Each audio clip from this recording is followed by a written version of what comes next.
Shalom Aleichem, good morning. Welcome to our Torah Anytime viewers as well. I want to dedicate this year for the Atzlacha of Ben Zion Ben Dosa, him and his family, and for the Refuah Shalema of Isha Chashuva and Yekara Miriam Bas Leah.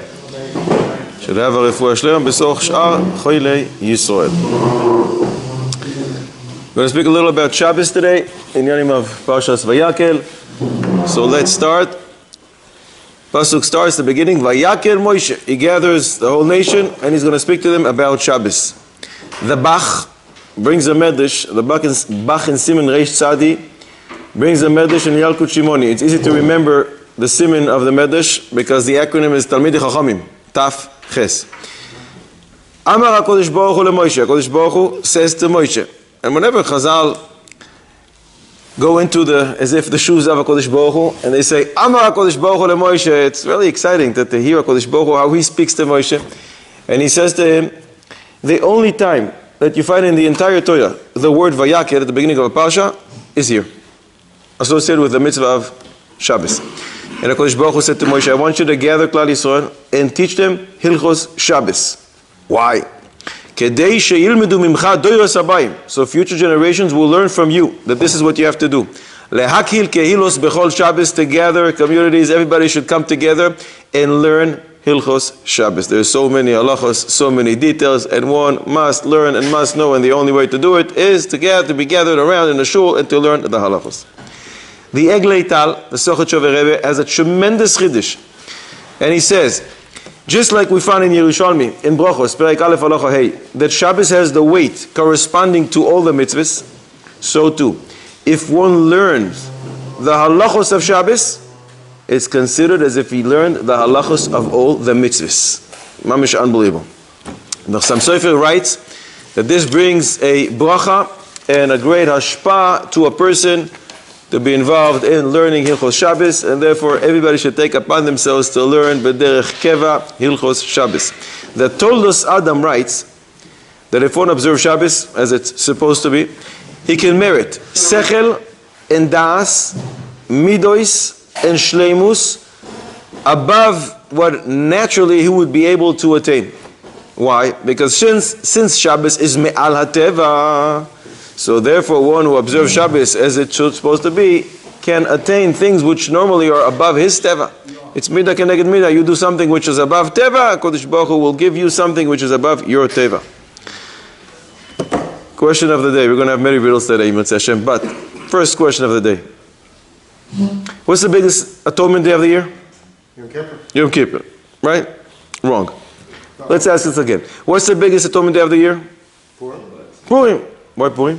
Purim Kippurim. Yeah. Wrong. Let's ask this again. What's the biggest atonement day of the year? Shabbos. Shabbos. Shabbos is atonement day? Shabbos is bigger than Yom Kippur in that if you violate Shabbos, skila. If you violate Yom Kippur, only kares, so it's more severe. But who says it provides atonement? Atonement on Shabbos? If you have a source, I'll take it. So what's the biggest atonement day of the year? Rosh Chodesh. Who says Rosh Chodesh is? So you do video in Rosh Chodesh? Taz. Rabbeinu Ataz, Shulchan Aruch Orach Chaim, in this Akdama to Hilchos Shabbos, Siman Reish Mem Beis, writes a fascinating thing. We normally grow up with the idea, we always think Yom Kippur is the biggest atonement day of the year. Comes Ataz and says, no, something bigger than that. Yom Kippur is not such a all-inclusive type of a kapara. Why? Yom HaPeivav we learn, Arba Chilukei Kapara. It depends what one did. If one nullified an aseh, he comes on Yom Kippur and he bangs really hard on his chest and says, HaKadosh Baruch Hu, sorry, Chatasi Aviti Pashati, it's atoned for, immediately. But negative commandments, there's all different types. There's severe, there's more severe, there's some things Yom Kippur works. Something you need Yisurim, afflictions, and Yom Kippur in itself is just not strong enough. And some things, Chilul Hashem, you need Tshuva, and you need Yom Kippur, and you need Yisurim, and only when one dies, it completely erases the sin. But Shabbos, use your source that you wanted. Shabbos Kodesh. Shabbos, you don't need Yisurim, you don't need Misa, you don't need anything. Shabbos Kuf Yud Ches Amud Beis, Chazal say, Kol HaMeshamer Shabbos Ki Ilchaso, anyone who observes Shabbos as it's supposed to be, Afilu Oived Avodah Zora Kedor Enosh, even if he serves idols, like the generation of Enosh, Moichalin Loi, his sins are erased. Baruch Hashem, this atonement day, the biggest of the year, comes every 7 days. So what? Schus HaKadosh Baruch Hu, get a chesed. We don't have to wait a whole year. Every 7 days, you have the biggest atonement day of the year. Isn't there something also with Achdut? If you have Achdut, even if you worship idols, it's... No, isn't there something like that? Mistama, you're referring to Med Shabbat and Vayikra that says that Doiro Shel Achav, the generation of Achav, would go down to war and they would always win, even though they were idol worshippers. But there was Achdus. There was no Balei Lashon Hara among them. But Doiro Shel Shaul, Doiro Shel David, they would go to war. They were tzaddikim, they knew the whole Torah Baal Peh. But not always would they win because they had people who spoke Lashon Hara among them, lack of Achdus. Maybe you're referring to that. So I want partial credit. Partial credit. I can't hear you. Partial credit. Very partial. Very partial. Because as soon as I, okay, you took it back basically. Rav Cheskel Abramsky was married to the daughter-in-law of the Ridbaz. In the Ridbaz, he was a Rav in Slutsk, and then in Chicago, and then in Tzfat. Adam Gadol. He passed away about, I think, 110 years ago, something like that. Adam Gadol, meyod meyod. At one point, the Ridbaz was very, very sick, and he was a goner. The doctors gave a pope, it was finished. The Talmidim were there around him, and at one point he died. Doctors decreed he's dead. 2 minutes later, he opened his eyes, got up and started walking. And the Talmidim say, Rabbeinu, Yalamdeinu Rabbeinu, what happened here? And he said, I went up there, and they put my mitzvahs and my averos on the scale. And it didn't look good to me. Didn't look good for me. The prosecuting agents came with all kinds of things that they said, I don't know what they can say about the Ridvaz. But the good advocates on my behalf said, he learned Torah, mitoch adchak, he didn't have anything. His father sold the only heating, whatever they had to heat up the house. It was a chill, freezing cold in Europe. So he'll be able to pay the melamed who taught his son Torah. He didn't have anything, and yet he sat and learned. And they said, he wrote the Perush of Yerushalmi. Almost all Yerushalmi today is printed with the Perush of the Ridvaz. It didn't help. He wrote many, many other Sfarim. It didn't help. Until one good advocate on my behalf came, good malach, and said, yeah, but he used to set the Shabbos table early morning on Friday. I said, oh yeah? And that tilted the scales in my favor, and they said, okay, you can go. They let me go back, I opened my eyes, and I'm good to go. Pilulei ploy.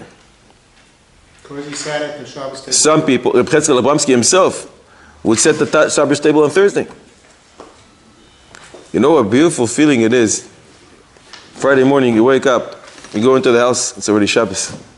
It's a great feeling. Not in every house this is possible to do, but when it is possible, and if it's not the table, do something else for Shabbos. The whole week, you're expecting Shabbos. Rav Shach Zatzal would prepare the candles for his wife, Motzi Shabbos. Motzi Shabbos is already, why are you laughing? If you knew a queen is coming to your house next week, you would wait 5 minutes before she comes? A king is coming. You're excited. I'm surprised that only the week before he did it, Motzi Shabbos. I don't know why. But it changes the whole way your house looks. What's that? You can't do it earlier than that. Why? You can buy a few candelabras. If it does it that way, then it seems that it's every day is Shabbos. Oh. Zachos Yom HaShabbos Lekodsho. Mitzvahs Esed to remember Shabbos every single day of the week. That's how you do it. Chafetz Chaim lived in a small town called Radin. In Radin, there's no Chilul Shabbos. Everybody's from. But during the First World War, he had to run away to Vilna. Vilna was a big city, a lot of Jewish people, a lot of from people, and a lot of people who are not from. And for the very first time in his life, the Chafetz Chaim saw a Chilul Shabbos. And the Chafetz Chaim cried, and he cried, and he cried. He couldn't believe it. a Yid is Mechalel Shabbos. A week later, they're still in Vilna. And again he saw Chilul Shabbos. Then this time he cried and cried and cried, and he cried even more than he cried the first time around. Talmidim couldn't understand. And they said, Rabbeinu, what's going on here? Last week you saw Chilul Shabbos for the first time, you were excited, you couldn't believe it, fine, we understand, you cried. This week again you saw Chilul Shabbos, it bothered you, we understand you cried, but why are you crying now more than you cried last week? And the Chofetz Chaim said, when I saw it again this week, it bothered me a lot. But I saw that it's not bothering me like it bothered me last week, so now I'm crying for myself. Rabbi Yisrael Meir, what happened to you? Why doesn't it bother you so much now like it did last week when you see a Yid Mechalel Shabbos? The Or Chadash, Reb Zaychik, he writes, he brings this Maisa and he says, Halevai, that we would be bothered by seeing another Yid Mechalel Shabbos the first time, like the Chafetz Chaim would be bothered the 15th time. The Chazon Ish was once walking with Rav Barzam Friday night, and they see from far the light of a car that's approaching. So the Chazon Ish quickly grabbed Rav Barzam's hand, and they jumped to the path on the side. There's a lot of thorns there. So Rav Barzam says to Chazon Ish, Rebbe, there's a lot of thorns here. And the Chazon Ish told him, it's kedai to be pricked by thorns than to see a Chilul Shabbos. Igos Moshe, Yoredea, Chelek Aleph, Simen Kuf Nun Vav. He was asked by a moyel who is going to perform a milah on Shabbos, with a place where he knows going to be a lot of Chilul Shabbos. He knows a lot of the family, a lot of the guests are going to be driving to the Bris Milah. So the moyel was asking, can I come? Should I come? It's not a good idea. Moshe told him, there's a proof from Yuma Daf Ayin Amud Aleph that one is not allowed. It's an aveira to see Chilul Shabbos. What's the proof? It's a mitzvah to see when people do a mitzvah. Rov Ha'am, Adas Melech, people would run to see what the Kohen does, what the king does. If there's a mitzvah to see a mitzvah done, Mimele it's an aveira to see when an aveira is done. And when it's multiplied by the people who are there, Befaresya, it makes it even a greater avera. It's a bizayon to the king. Lemais at the end he told him, go do the mitzvah, do the bris milah, and get out of there as fast as you can. The Avnei Nezer. Avnei Nezer is the Eglei Tal. Avnei Nezer is the Sochot Shover Rebbe, the father of the Shem Shmuel. He's the greatest poisek in his time, about 220 years ago. And he's the greatest Rebbe. He wears two hats at the same time. Very rare. And the Avnei Nezer wrote an unbelievable sefer called Eglei Tal on Hilchos Shabbos, which you, in every yeshiva you'll find it. If not, there's something wrong with that yeshiva. Every shul should have Eglei Tal. The Avnei Nezer said, in order to write a sefer about Hilchos Shabbos, you must make sure that you keep Shabbos to the T, and you don't see Chilul Shabbos. The Avnei Nezer said, I saw a Chilul Shabbos only once in my life. And if I would have seen one more Chilul Shabbos, the Eglei Tal, my Sefer Hilchos Shabbos, would not be accepted as it was done, as it was by all the Talmidim in the world. What was that once, only one time that he saw Chilul Shabbos? What was it? So the family says, the Avnei Nezer lived in Sochotchov. It was Sochotchov Rebbe. In Sochotchov there's no Chilul Shabbos. Everybody's from. But once he had to go for a medical reason to Germany, to a city called Königsberg. And in Königsberg, he saw a Yid Mechalel Shabbos in the middle of the street, and he couldn't believe it.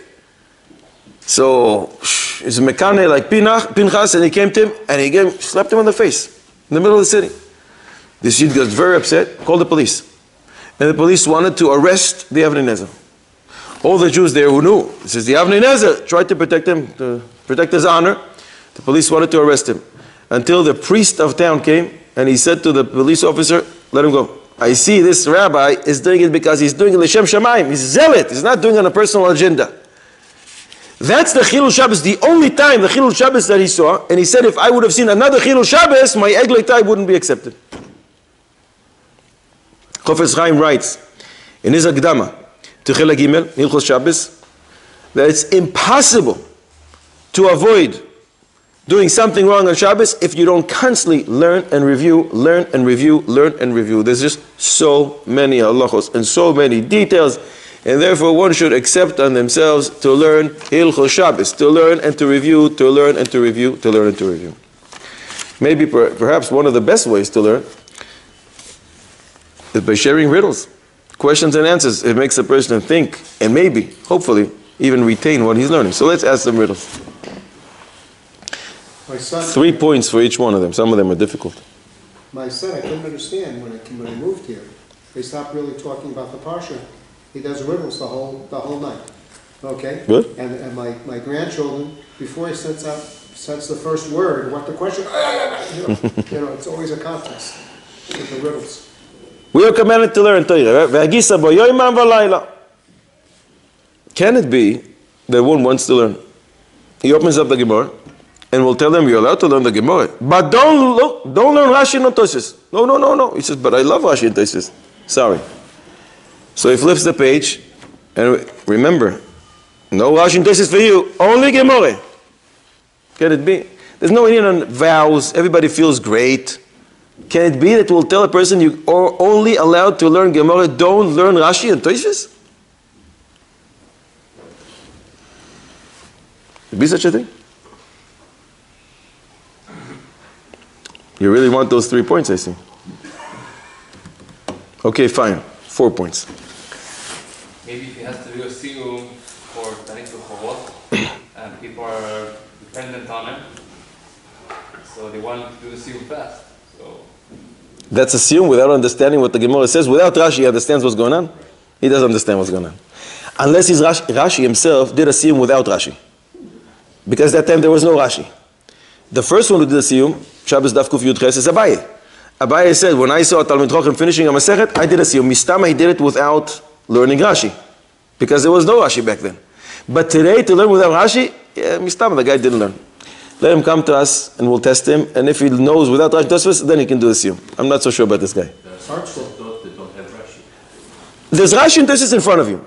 And we say, no! Only Gemara.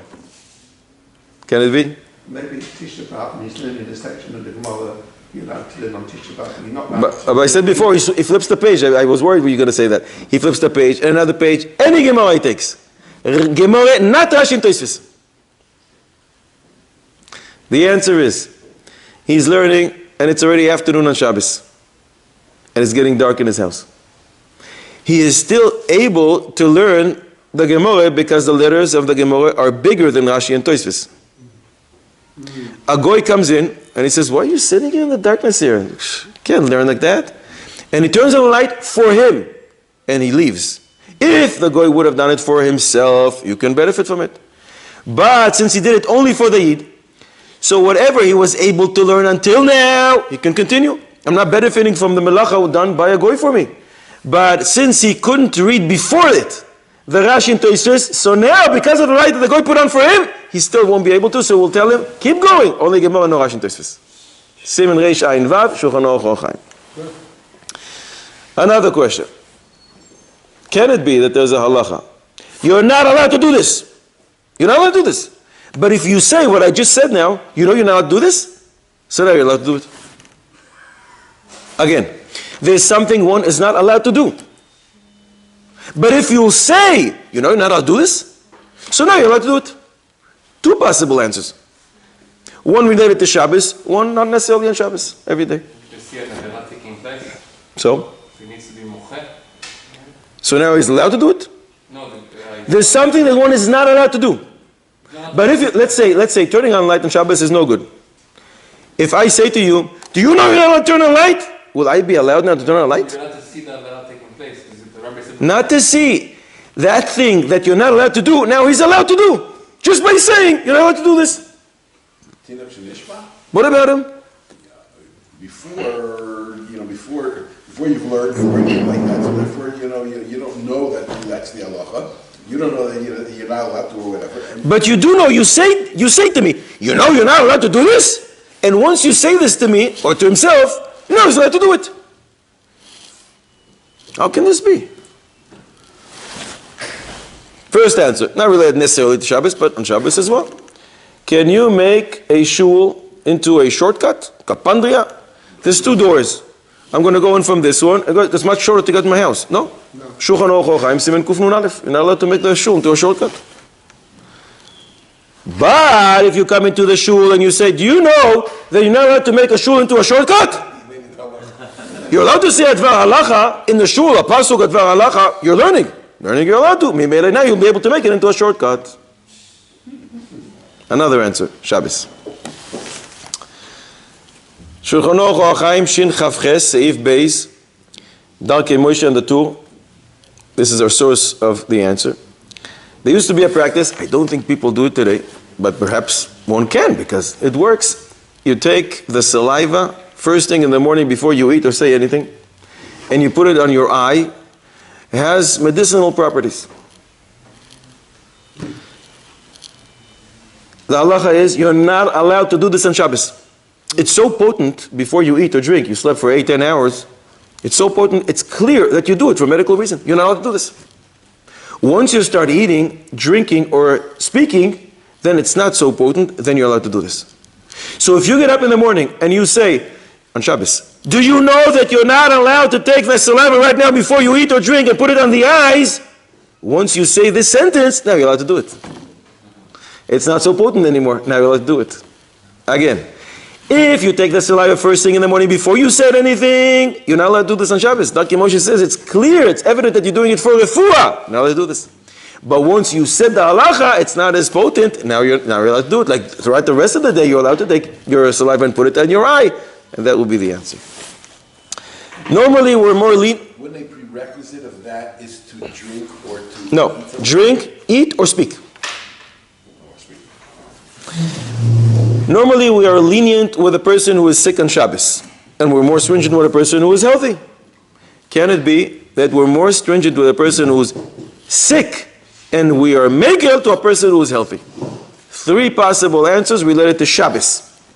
We're mekel to a person who is healthy, and we're machmir on a person who is sick. How can this be? Doing something that affects them after Shabbos, a well person. Can you give me an example? Exercise. What about exercise? Are you allowed to do exercise on Shabbos? Nope. Because it's helping you for after Shabbos. No. If you're not allowed to. But both people won't be able to. I want something that the healthy person is allowed to do, and the sick person is not. He's allowed to. The healthy person is allowed. I'm mekel, I'm lenient with the healthy person, and I'm machmir on the sick person. Exercise that causes a person to sweat is not allowed on Shabbos. He's allowed to mechalel Shabbat for noon to save somebody's life. No, everybody, Baruch Hashem, nobody has to be saved. Everything is fine. And if you want to be mechalel Shabbos to save somebody's life, the sick person is also allowed to be mechalel Shabbos. Why can a sick person not be mechalel Shabbos? You want to save a life. But everybody's healthy, Baruch Hashem. So the sick person with certain medicines is not in a dangerous situation. So there's certain medicines that he would not be able to take on Shabbos. But And the healthy person would be able to take them? like, for example, certain drinks. Some people hold, like in England we hold, that whiskey is a very healthy drink and it has medicinal... Or Chaim, Shin Chav Chet, Seif Lamed Zayin. 4 points. How many points was it? 3 or 4? 4 points. Shulchan Aruch says, a person who is healthy can eat whatever he wants. Even those things which are clearly taken and they have medicinal properties, because he's healthy. He's allowed to take it. It's not a medicine, it's food. But a person who is sick, that didn't reach the level, the Mishnah Berurah over there explains in Seif Katan Kuf Yutes, he didn't reach the level yet that he goes to bed and he can eat whatever he wants, even medicine, he's not going to be allowed to eat those things because it's clear. Why are you doing it?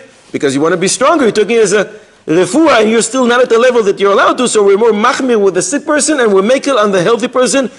You don't get 4 points. You said 3 possible answers. Divided by 4, you get 1, I don't know what it is, 1.33. Give you 2 points. No, Abba, say 2 more answers. I have to get that one to my kids. Before Shachris, a person who is healthy is allowed to drink water? Yes. Yes. No Kiddush? No fish. No Kiddush. And in fact, it's recommended to do this many times.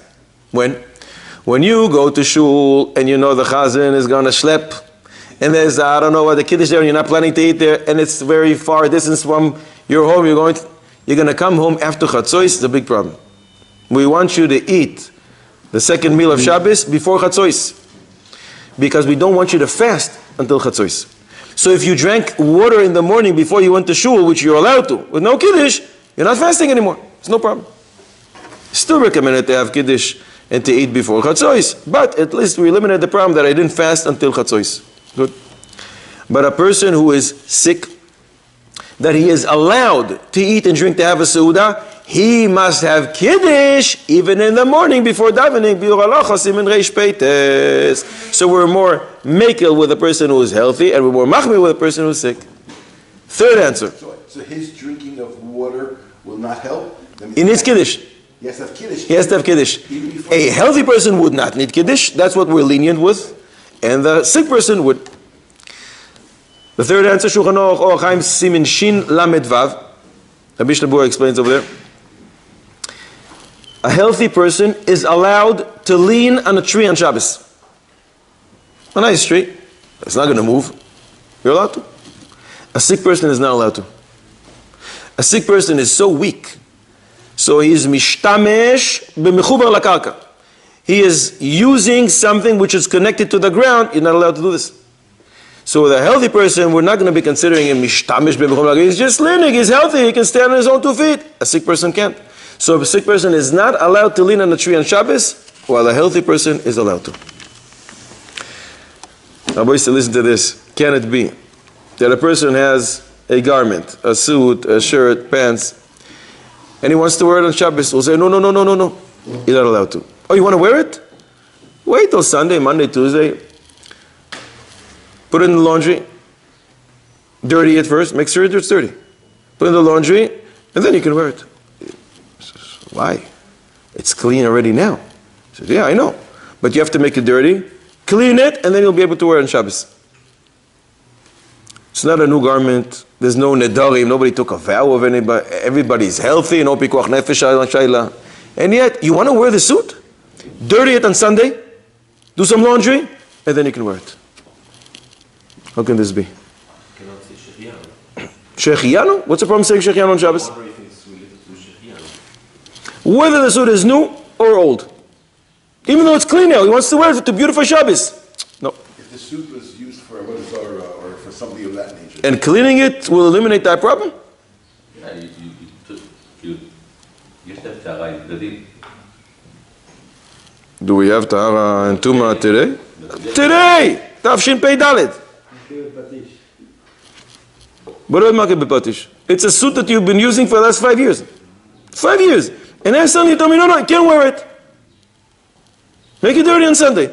Do some laundry, next Shabbos you can wear it.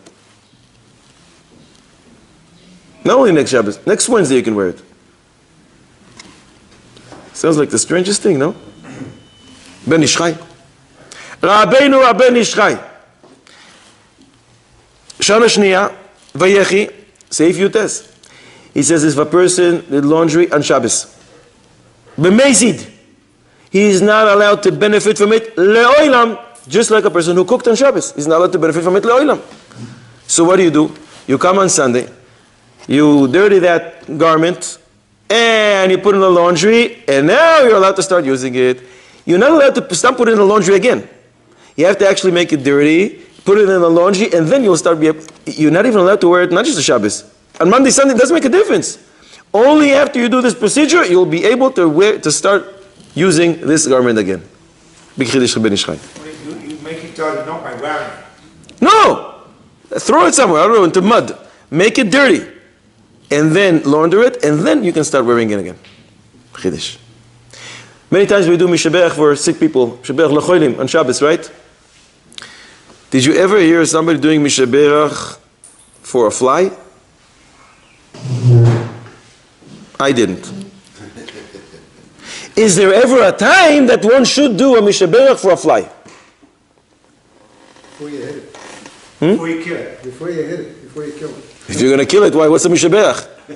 Mishaberach L'cholim, for sick. Maybe the one that went into Tito's head. We should do. Why? Well, she sacrificed herself for killing the Rasha. Do you know where that fly is today? Today, Tafshin Pei Daled. This Shabbos, tomorrow. Mishaberach for a fly. How is it possible? It fell into the food on Shabbos and you wanted to get out. So take it out. Take it out with some food. So it shouldn't be boiler. So I guess you don't have that practice. You don't normally say Mishaber for flies in this shul. No. Very interesting. In our shul.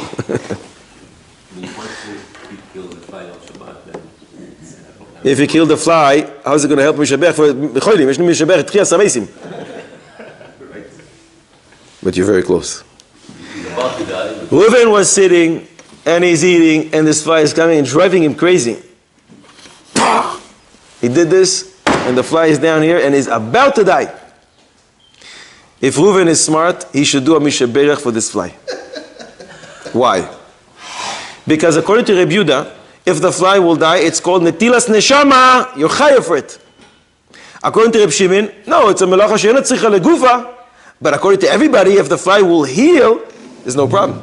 So if he is smart in a case like that, he should do a Mishaber lecholim. Talking about Shabbat. I'm sorry? Shabbat. Why not?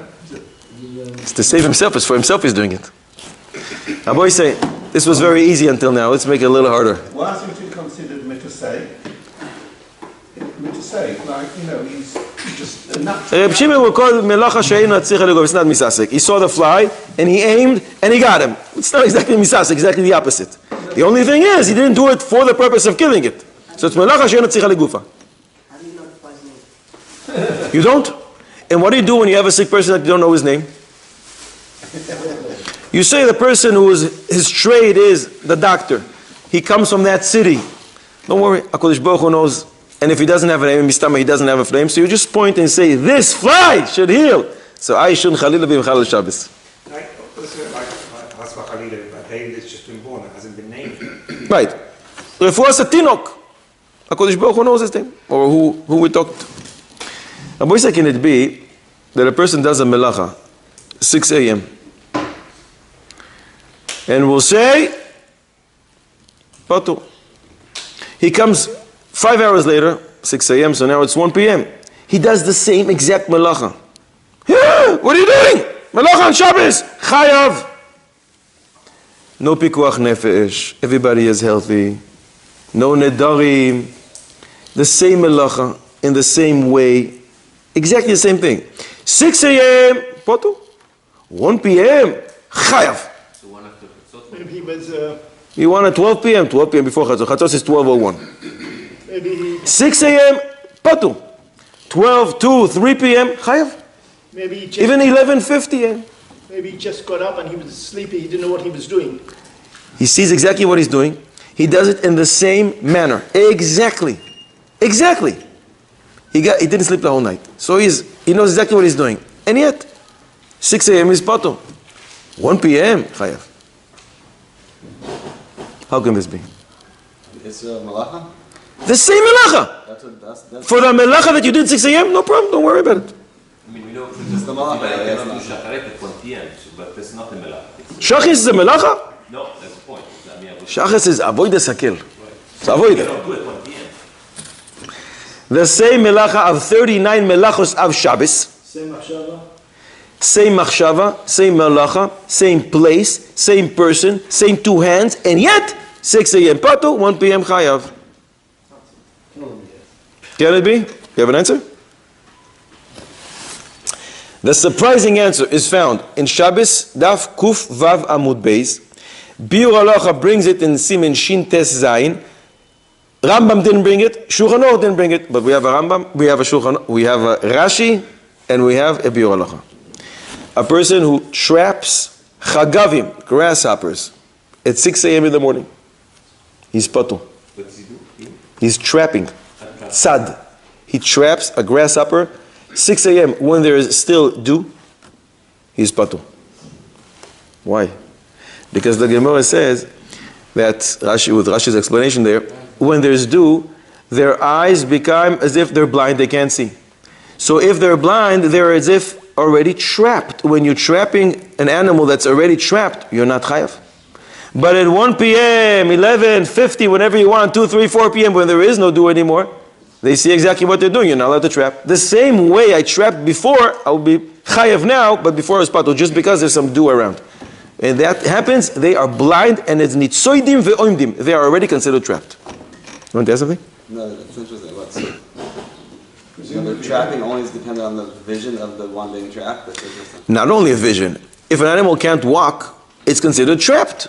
So when you trap it, it's not considered trapped. You didn't do the malacha. Even though it's the same malacha that I'm going to do to a different animal, but that can run away, then it's considered trapping. So any blind animal can be trapped. If it can run away from you, it doesn't have a senses to run away from you, it's considered trapped. If it's trapped, there is no trapping. Would there be a difference between an Ashkenazi and a Sephardi? Because the Sephardi would be able to eat the grasshopper in his Suda, but the Ashkenazi... You mean if the grasshopper is Ashkenazi or Sephardi? It's the same Rashi. Same Biur Halacha. We spoke before about clothing. I'm sorry? We spoke before about clothing. Let's ask another question about clothing. Can it be that one can drive on Shabbos? No pikuach nefesh. Everybody's healthy. But he can't do laundry on Shabbos. Laundry, chas v'sholom. Driving you're allowed to. How can this be? No sakana. No pikuach nefesh. Everybody's 100% fine. What happens again? He's allowed to drive on Shabbos. But he's not allowed to do laundry. He's not allowed to turn on the light. How can this be? This happens every single Shabbos. It can happen to you. It can happen to you. Not only you two guys. Can it be? According to the Taz, it can. Shulchan Aruch Chaim, Reish, Samech, Gimel, Taz says, Tosefes Shabbos, when you accept in yourself Shabbos early, you can accept certain melachos and say, I'm not accepting other melachos. So if you accept in yourself not to drive on Shabbos, you won't be able to drive. But if you accept Shabbos without the driving part, you say, I'm going to drive now. Says the Taz, you're allowed to accept on yourself some melachos and some melachos not. So you'll be able to drive. I just give an example. Driving could be something else, any other melacha. You can drive, but you can't do laundry because you accepted Shabbos for laundry purposes and not for driving. Tosefes Shabbos, don't extend it past that. Can a woman do that? She lights the Shabbos candles, and then she said, I don't accept it until I get to here and here. She has a different problem. She's mekabel Shabbos Yosef completely when she lights the candles. But when extenuating circumstances, she can make a t'nai. I'm accepting Shabbos on myself, but I still want to drive to shul. It's very far away. We don't recommend it. We don't like it. B'sh'as adchak, we can do it. Muktzeh is also to carry or to touch? To move. To move. I can touch it? Yes. I can touch a car outside? Yes. Yes? Yes. It's not going to move. Is there a muktzeh that you're not allowed to touch?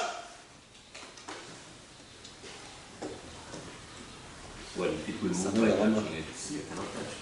Is there a muktzeh item that by definition will tell you, don't ever touch this muktzeh? But you told me you're not allowed to move muktzehs. Money? Money. If it's not going to move, what's the problem? Touch it. Oh! A liquid, if something is muktzeh liquid, if I touch it, I move it. There's no way. Is there an item that not if, that's always, the halacha is, don't touch this muktzeh item. But you just told me you can't move, and I'm telling you, don't touch. Candle? What about a candle? Because Why can't I touch the candle if it's not going to move? you're afraid that So be careful. you You're might dead and then. So check it on Thursday, see that it doesn't move, and then on Shabbos you'll be able to do it. What is different than the car? because the candle has a use. That means you might take The car also has a use. Yeah, but the car you have to go. You have to have a key. You have to have something. Is this your chiddush or you found it in Shulchan Aruch somewhere? That's my chiddush. So then I'm not obligated to accept it, right? A butterfly. By definition, you say you're going to move it. It's easier than that. It's a little easier than that. Simen Shin Chav Beis. Don't touch an egg on Shabbos. Eggs. You can't cook an egg on Shabbos, right? Right. Not hard-boiled egg. An egg in the fridge. You can't cook it on Shabbos, so you have no use for it. It's considered muktzeh. So don't touch it, says the Mishnah Berurah, because it's round. By definition, it's always going to move. Eggs are out of boundaries on Shabbos. Can't touch eggs on Shabbos. As opposed to a potato. Potato is also kind of round, but it's not always going to move. Some big potatoes are not going to move. You're allowed to touch a potato if you know it's not going to move. But an egg, you're not allowed to touch. Even though Nowadays we have things that keep them still. what happens if you eat a raw egg? Halacha doesn't change. If you eat a raw egg, The question is, Okay? Are you a chazan? Chazanim do that. Some people do. What's the problem with it the egg moving by itself? I mean, But you couldn't by touch it. by definition, when you touch something which is the shape of an egg, it's going to move. You just moved the muktzeh. So it's not that you touch it, you actually moved it. So stay away from that. Mishnah Berurah, Shin Chav Beis. I want to give a second example. There are some materials, some cups that you touch and because of the heat they change color. That would be muktzeh. If you touch it, it's going to change color. Color sense. Are you interested in changing the color? Because many people have glasses that change colors as well when you go out to the sun. And you're allowed to wear them. So are you interested in changing the color? The answer is no. If you take it because that's the cup you have and you have no interest in that, then you'll be allowed to. Rabbi Yisai, a riddle for Ashkenazim. Why wouldn't you be allowed the cup to change color? It's not so bad. Why not? It's not permanent. But you're causing this. Is not mamish. I don't think it's a av melacha av tzovea, but is under the umbrella of tzovea. Mistam, you're creating something new here. It can be under a few categories. It can fall. Definitely won't be able to do this on Shabbos. It's just like the thermometer that changes colors when you put it on one's forehead, and as the person has the temperature rises, the color changes. You're familiar with that? You're not allowed to use it on Shabbos. You're allowed to use the old ones with the Mercury. the mercury. You're allowed to use a digital one or the one that changes colors. You can. Rabbi say a riddle for Ashkenazim. But Sephardim can also participate. It's just going to be a little more difficult for them. So Ashkenazim get 4 points here. The Sephardim gets 8 points. But only if he's Eidos HaMizrach, not regular Sephardim. Shabbos Kiddush. We all say Kiddush every single week. What 6 words? Shabbos lunch, not Friday night. Shabbos. What 6 words in Kiddush we say every single day twice? 6 words back to back that appear in the Kiddush, not Eidos HaMizrach. And we say them every single morning. Sephardim also say it every single morning twice. This is really an amazing riddle if you think about it. Because we daven every single day, and every single week we do Kiddush. It should be the easiest thing in the world, and yet it's the hardest riddle. Something from Keturah. You say that twice every single day? I'm not Ashkenazi, so I don't. You say, no, but saying it twice every day is Ashkenazi and Sephardim. Everybody says it twice a day. Ashkenazim say it? How many times? Ashkenazim, like Sephardim, say it every single morning twice. Shachis, I'm making it easier for you. Every single morning, Shachis, say it twice. And Kiddush of Shabbos, Ashrei, you say Ashrei in Kiddush of Shabbos? That's a long Kiddush. You know it by heart. No? No, the Ashkenazi Kiddush is like two words. It's not 2 words. It's a little longer than that. Just Baruch Atah Hashem is already 3. 6 words back to back. Aboisa, we say Kiddush every Shabbos, especially the Ashkenazim in the crowd. Come on, either look in the siddur or say it by heart to yourself. JFK, What about him? just for Kiddush. No? Could be somebody else in your household does Kiddush for you. I don't know.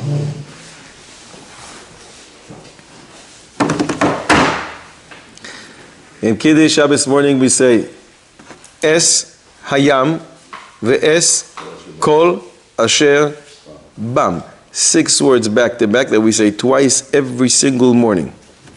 First in Korbanos we say it, those who are lucky enough and smart enough to say Korbanos.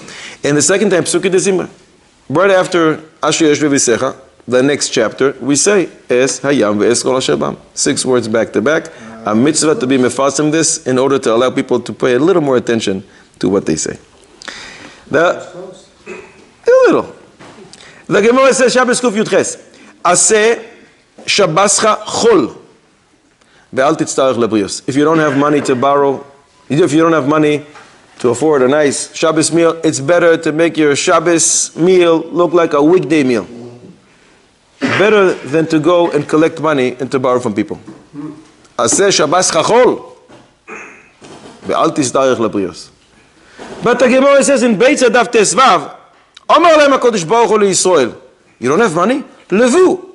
Levu alai ve'ani porea. Borrow money, it's for my sake, for my Shabbos. Don't worry, I'll pay you back. What is it? Are you allowed to borrow money when you don't have? Are you not allowed to? Rabbi Akiva teaches, Aseh Shabbos chachol.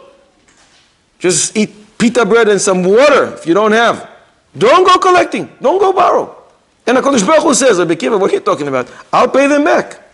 Levu alai ve'ani porea. Borrow as much as you want. You're doing it for my Shabbos?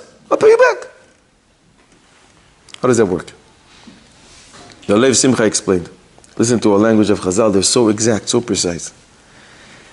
Rabbi Akiva taught, Aseh Shabbascha Choil. What does it mean, Shabbascha? Your Shabbos.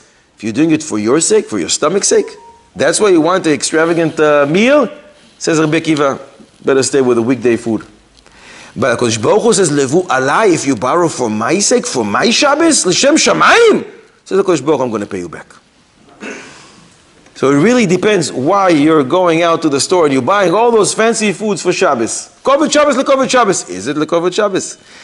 If you want the HaKadosh Baruch Hu's extra, because Chazal say, in Beit Tzadav Tezvav over there, Kol mezonoisav shel adam ktsuvim lo merosh Hashanah ve'ad Rosh Hashanah. HaKadosh Baruch Hu's decrees the income of a person from Rosh Hashanah until Rosh Hashanah, except chutz me'otzaos Shabbos, v'yom tev, v'talmud Torah. The one's expenses for Shabbos, Yom Tov, Talmud Torah, and the Medrash says Rosh Chodesh. She'im hoisif in loy, ve'im pachas poiches in lo. If one spends more, HaKadosh Baruch Hu will give him more than the original income that he was supposed to get. But when he's doing it lekavod HaKadosh Baruch Hu, lekavod his Shabbos, not Shabbascha, not your own Shabbos. But what does it really mean? Aseh Shabbascha chol ve'al titztarech lebrios. Reb Chaim Kanievsky, beautiful insight. He says, on Friday, when you buy food for Shabbos, or Thursday, whenever you do your shopping, buy a lot of food that's going to carry you over the whole week. Make your Shabbos into a weekdays. Aseh Shabbascha chol. Make sure you have a lot of leftovers from Shabbos, even if the kids are not crazy about leftovers. Fool them somehow to think it's new food. Why? What do you gain from that? Since all hotzaos are decreed from ahead of time, all your expenses already, your income is decreed, except for the hotzaos of Shabbos. That im hoisif moisifin lo, if you add into the expenses of Shabbos, you're going to get more income. So do that. It comes out that the whole week you're living on Shabbos. And on Shabbos, Chazal say, if you add, they will add to you. Mimere, that's what it means. Aseh Shabbos chachol, you will have so much income. Velo titztarech labrios, and you're not going to have to go collecting or borrowing money. Let's ask another. You did so well on the riddles before. Mamish Gevaldig, so many points I lost today. Let's ask another riddle. Give you another chance. So this covers Yom Tov expenses as well as just Shabbos expenses. The statement Aseh Shabbos chachol ve'al titztarech labrios doesn't go on Yom Tov. The expenses, it does go on Yom Tov. If you spend more for Yom Tov, for covered Yom Tov, you'll get more. It will increase your income. So the person that's, say, spending 100,000 shekels going to a Pesach hotel, and he's doing it for Shalom Bayit, that's also considered like something that Hashem will cover. Is he really doing it for Shalom Bayis? Bring them over, let's talk to them, and we'll analyze this. In Shabbos Kuf Yud Gimel, the Gemara says, Shelo yeh diburcha b'Shabbos kediburcha shel chol. What you say on Shabbos shouldn't be the same as you speak on weekdays. But what does that mean? Speak more or speak less on Shabbos? Or it's just different? Lo yeh diburcha shel Shabbos ke diburcha shel chol means it shouldn't be the same. Should you speak more on Shabbos or less on Shabbos than what you speak on weekdays? Less. Who told you? You're sending us to Gemara in Yerushalmi, in Shabbos, Perek Tezvav, and I think Halacha Gimel in Yerushalmi, the Yerushalmi says, Bekoshi, Hetiru, Sheilas Shalom b'Shabbos. Barely did they allow you to say Shalom on Shabbos. That's your only source? Rashi on that statement, the Gemara, make sure your speech is different on Shabbos than on weekdays, says, meaning, Mekach u'Menkar, do not speak business matters on Shabbos. Tosfos doesn't like it. Tosfos doesn't like it. Why? Because this we already learned from a pasuk in the Navi. We learn that you don't engage in business in this Shabbos Giret, but you don't engage in Shabbos in material matters on Shabbos. So why do you need this statement to say that we already have a pasuk in the Navi? And therefore Rabbeinu Tam says, he brings a raya from a medrash in Vayakhel Rabba Parasha Lamedalet Ostet Zayin, and there it says, Reb Shimon Bar Yochai's mother, she was old and she spoke a lot. He says to her, Ima, it's Shabbos today, and she was silent. That's what the medrash says. You see from here, says Rabbeinu Tam, that on Shabbos you should not speak so much, and he brings this raya from the Yerushalmi that we brought, that bekoshi etiru, because Sheilas Shalom is like divrei chol. You see from Tosfos that one should speak less on Shabbos than he does on weekdays. Pilei ploi. What if he's doing it and learning? Tavo alei bracha. But apparently it wasn't, because he told her, Ima, Shabbos hayom. Today is Shabbos. V'shaska. And she was silent. The pasuk in the parsha says, "V'anesim heviu es Avnei Hashoam bes Avnei Amiluim laefod ve'lachoishen." What happened to the word v'anesim? What did it lose? Missing. Where did you go? Where did you go? What happened to the nesim? They got punished? Oh, they were lazy. Who said that? Rashi. They didn't run quickly because they said, let's wait. Klal Yisrael will bring, and whatever is missing, we're going to step in and fill it in. So because that, they're punished. They're not doing the right thing. Whatever will be missing for the Mishkan, for the Mizbech, for everything, doesn't make a difference what it's going to be. Millions of dollars, we will pay it. Oh, you want to pay millions of dollars? We're going to punish you. Take away that yud. How does that work? Because you didn't believe that the Bnei Israel would give. Rabbeinu B'chayei. You mechavin to Rabbeinu B'chayei, word for word. But they were, hard to say about these great people, lazy. But that's the language the Mefarshim say. Why were they lazy? What's the problem? There's a time on them. We have a rule, Ushematem es ha-mitzvahs. Does it say it's a mitzvahs? Shematem is a matzos. But Chazal Darshan Mechilta, Ushematem es ha-mitzvahs. Mikan, Rashi says, what happens? What do we learn from here? The rule, famous rule. En machmitzin. You have a mitzvah comes your way, run like Meshigeh. Don't lose the opportunity. Great. But what's the reason you shouldn't delay for performing a mitzvah? Is it because, you know what, I'm not going to do it now. We'll do it now from now. Well, do you know what's going to happen next hour? Do you know what's going to happen? Somebody's going to call you something. Maybe you're going to miss the opportunity altogether. Or is it because when you say you have an opportunity to do a mitzvah and you don't do it, it's a bizui mitzvah. You mevazeh the mitzvah. A mitzvah comes your way, it's worth $1 million. You say, well, I'll do it later. Is it because I'm going to lose the opportunity to do the mitzvah, or mevazeh the mitzvah? Who cares? Anytime you do a chakira, and you want to understand what the nature of this is, what the reason for it, must have enough kamina. If there's no practical implication, who cares? What's the practical implication for this chakira? When you want to delay the mitzvah in order to beautify the way you're going to perform it. I don't want to do it now. I'll do it now from now. Because I want to do it in a more beautiful way. So don't tell me I'm mevazeh the mitzvah. I want to beautify the mitzvah. But if the chashash is that, well, but if you wait an hour, who knows what's going to happen? So then even if you want to do it to beautify the mitzvahs, you won't be able to do it. How does it work? Lichoyre is a machloikes Magen Avram and Tumas Adeshet. Magen Avram Shulchan Aruch Chaim Simin Chaf Hey. Lichoyre, he holds that it's because we're afraid maybe you're going to lose the opportunity to do the mitzvah. Because the Magen Avram says, the Rema says that if you have tefillin, but you don't have talis, should you wait until they're going to bring you the talis? The talis is coming in half an hour. Should you wait or should you put tefillin right now? Put a tefillin right now. Even though it's a mitzvah min of muvchar, it's the right thing to do is first to put on the talis. And then that tefillin, says the Rema, and the Magen Avram quotes him, no! You should first do right now tefillin. Talis comes. Talis comes. Why? Lichoya, it's because we're afraid. Who knows what's going to happen in the next half hour? They promise you they're going to deliver the talis. Well, you don't know what's going to happen on the way. Maybe you're never going to get the talis. So ultimately you're going to lose even the tefillin. So we made it. You have the opportunity to do the mitzvah. Do it right now.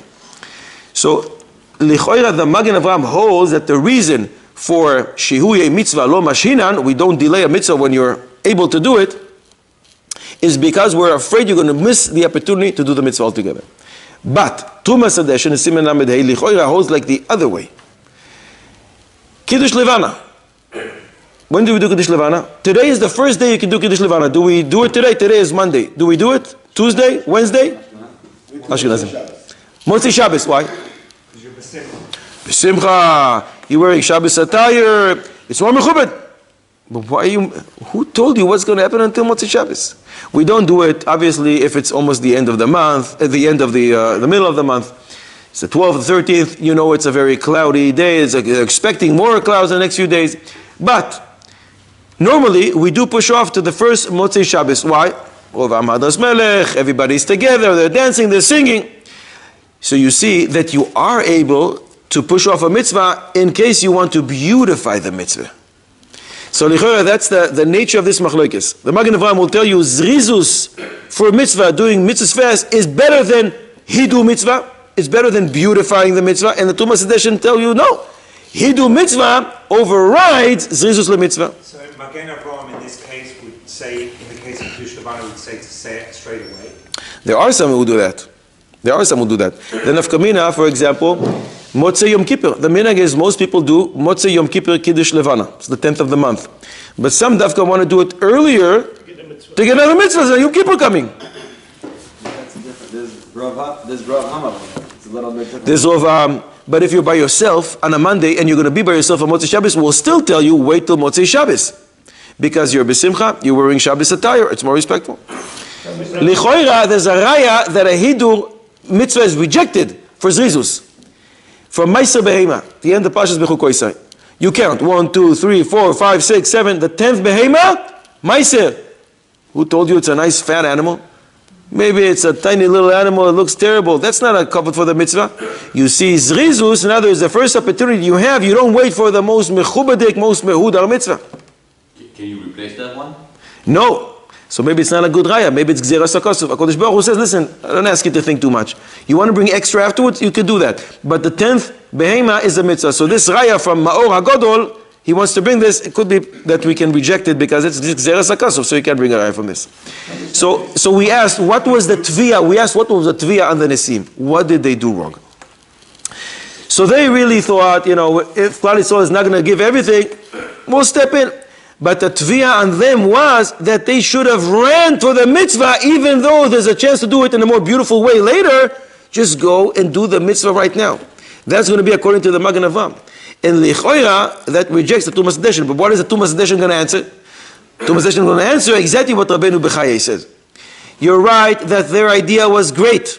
I want to beautify the mitzvah. Whatever is going to be missing, we'll step in. We'll give much more than what we're planning to give right now. But the tviyah on them was different. What? You really think Klal Yisrael is not going to give everything that's needed? What's wrong with you? That was the tviyah on them. It's not relevant to our discussion. You wanted to ask something before? You wanted to ask. Birkat Levana, Dafka, according to our Arizal, they do it on the 8th day. Right. We said before, according to Ashkenazim. Ashkenazim will wait Dafka, Motzei Shabbos. Can we say there's a difference of opinion between the Magen Avraham and Tumas Hadeshen is also reflected between the Ashkenazim and the Hasidim? Because I know the first Hasidim, they claim that, in order to have build up your kavanah and prepare for tefillah, you daven at a later time in the morning and spend a few hours preparing beforehand. That's the theory. Right. Is that the same idea? Perhaps. There's only one problem with that. There's a Shulchan Aruch in town. And we obligated Klal Yisrael to listen to Shulchan Aruch. So, some of them will explain, Hachana for tefillah is like tefillah. I'm already engaged in tefillah. But once you pass the time of Kriyat Shema or tefillah, you have a problem with Shulchan Aruch. You have to explain that to him. Kind of a problem. V'chol chacham lev bachem, what should they do? Lamed Hey Yud. V'chol chacham lev bachem, yavo v'yasu es kol asher tziva Hashem. Chacham lev, we spoke about this a couple of weeks ago. Wise-hearted person. Who is really chacham lev? Who is a chacham lev? The person who gets up and does what HaKadosh Baruch Hu said. V'chol chacham lev bachem, you know how you know a person is chacham? Yavo v'yasu es kol asher tziva Hashem. A person who gets up and does what needs to do, that's a chacham lev. Because some people, are very chacham lev, only in their heart. And therefore, they always give advice. Why'd you do it this way? How come you didn't do it this way? Especially in the shul, in public events, even in their own private home. Everybody should do this way. But they just sit. If you want to be a real chacham lev, yavo v'yasu. Get up and start helping instead of giving advice to the whole world. Again, the pasuk repeats itself. Lamed vav pasuk ches. Vayasu kol chacham lev be'oisei hamelacha. What is true chokhmah? Chacham lev. What is the true chokhmah? Pilei ploim of Shla HaKodesh. Shla HaKodesh says, look at the word chokhmah with milu yois yois in its entirety. The word ches, the letter ches is spelled chet, yud, taf.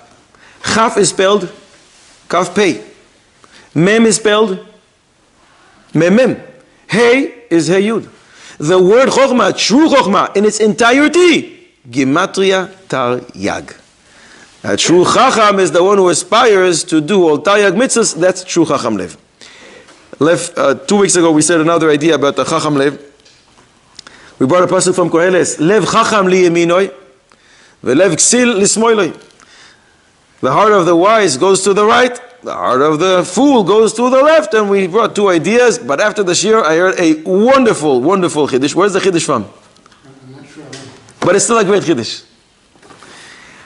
How come the pasuk says, Lev chacham li yeminoi? The wise man's heart is to his right. Excuse me, look down, you'll see the heart is to the left. Nope, the Kodesh Baruch Hu doesn't have a heart. Ein lo dmus haguf, ein lo tzuvus, it's not a guf. When you look at your heart, it's on the left. So what do you tell me? Lev chacham li yeminoi. Lev chacham is not li yeminoi. It's just like the lev aksil. Everybody's heart is to their left. The answer is yes. That's when you look at your own heart, you're going to see it on your left. But when you look at somebody else's heart, you're always going to see it to the right. And that's a true chacham. One who wants to help others. He cares about others. That's a lev chacham. He'll always find the heart of others li yeminoi, to the right, right? Because he's looking at others. As a lev ksir, the lev of the fool, yeah, that's in his heart, because the only thing he does is look down and looks at his own heart. He only cares about himself, so he's always going to find his heart on the left side. Another riddle, the last one for today. The Rambam brings reasons for all the mitzvahs. All reasons. What's one mitzvah that the Rambam doesn't bring a reason? Only one mitzvah. A clue? Has to do with Parashat Shavua. Shabbos? Kodesh Baruch Hu himself gives a reason. There are many reasons, even for Paraduma. Even though Shlomo Melech, Amarti ech kama vehi rechoika mimeni, we have reasons.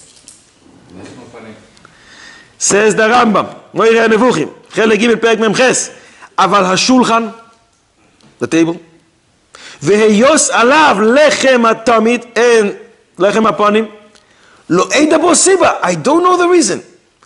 Ve'eni yodea le'ezev davar ayaches oto ad hayom, and until today, I don't know to what to attribute this to. What's the nature of this mitzvah? Maybe that's why in one of the piyutim that the Arizal writes, that people sing on Shabbos, it says, Yegalelan tamei de betreisar nahamei. Reveal to us the reason for the 12 loaves of bread on the Shulchan, because the Rambam didn't tell us. So maybe HaKadosh Baruch Hu revealed to us because we are clueless. We're ending with the last thing, Perek Lamedei Pasuk Chafei. V'chol isha chachmas lev beyadea tavu. The skilled women, they spun with their own hand, and they brought the spun yarn. A bunch of people, Chabura, are sitting in the house of Chaim Volozhin. And somebody asked Chaim Volozhin a question. Rebbe, how is this possible that the women were able to donate from what they spun? Very nice, tzadekis. But it doesn't belong to you. Kol ma shekan seisha kana baila. Whatever a woman acquires, it actually belongs to the husband. So first you have to go to the husband, get permission, and you can give whatever you want to the Mishkan. But as long as you don't give Mishkan, I'm sorry? You can give from a ketubah. She got her ketubah already? Does it say that they had an agreement? I'll reduce this from the ketubah? Doesn't say in Chazal this? Doesn't say this in Chazal? Maybe she had the approval of her husband. Does it say this in Chazal? The pasuk says, "V'chol isha chachmas lev." Any wise woman came and donated. That's not a chachmas lev. That's called stealing. Maybe they weren't married. No one was married in Klal Yisrael. The woman who did this. V'chol isha chachmas lev. As long as you're wise-hearted, you go and you donate. You're a thief. Reb Chaim Volozhin starts to think. Reb Chaim Volozhin is thinking. And while he's thinking, his mother, Maras Rivka, that was Reb Chaim Volozhin's mother, yells from the other room, "What's the problem?" He says, "Kol ma shekan ha'isha kan sabala." Whatever a woman acquires, her husband owns, she can't give. So she says to him, "What are you talking about?" This takana of Chazal was because a person has to sustain his wife, all kinds of obligations for a wife and for a husband. So whatever she makes or she finds belongs to him because he, in turn, has to sustain her, has to give up parnasa. But in Chazal it says that with the man that came down from Shamayim came a lot of other good things. Avanim toives umargalios. The husband didn't need to provide anything for his wife back then. Mimela, this takana doesn't apply, and the woman will be able to give whatever she wanted. A chiddush from the mother of Reb Chaim Volozhin. If that's the case, then to say that Bnei Israel gave all their money to the Mishkan, right? They didn't have to earn money then. Everything was provided for them. When you get a gift, you win the lottery, you immediately give everything back? No. People, even if they didn't work for the money, like to keep them for themselves. What's the difference how you acquired it? Everything they got from Mitzrayim, they took a ton of money from Mitzrayim when they left Mitzrayim and on the sea. But what's the difference where you got it from? Nobody likes to part with their money. Maybe you do, but most people.